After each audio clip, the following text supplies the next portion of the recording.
Pengikut tarekat Syatariah Habib Muda Seunagan atau dikenal Abu Peulekung mulai merayakan Idul Fitri 1445 Hijriah atau 2024 Masehi, Senin, 8 April 2024. Pelaksanaan salat Id terpusat di Masjid Jamik Peulekung, Kecamatan Seunagan Timur, Nagan Raya.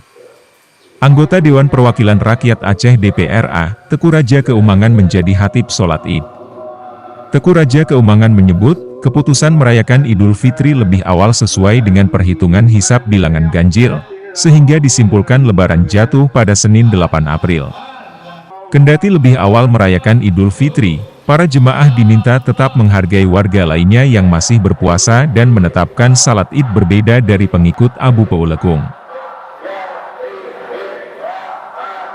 Hari ini, baik di Nagan Raya maupun di seluruh Aceh, melaksanakan Hari Raya Idul Fitri setelah melaksanakan puasa di bulan suci Ramadan selama 30 hari, sebulan penuh. Dan hari ini kita merayakan hari kemenangan itu.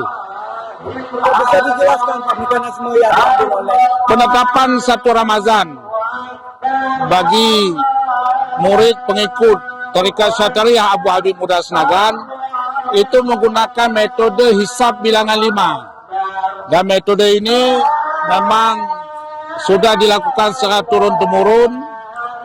Ini sudah lebih kurang 200 tahun lebih kita menggunakan metode hisab bilangan 5 ini. kalau di kondisi masyarakat Nagan sendiri untuk menanggapi itu kan lebih awal itu seperti apa? Perbedaan penetapan atau perbedaan puasa di Nagan Raya itu tidak ada masalah, karena kita sebagaimana saya sampaikan sudah berlangsung 200 tahun lebih.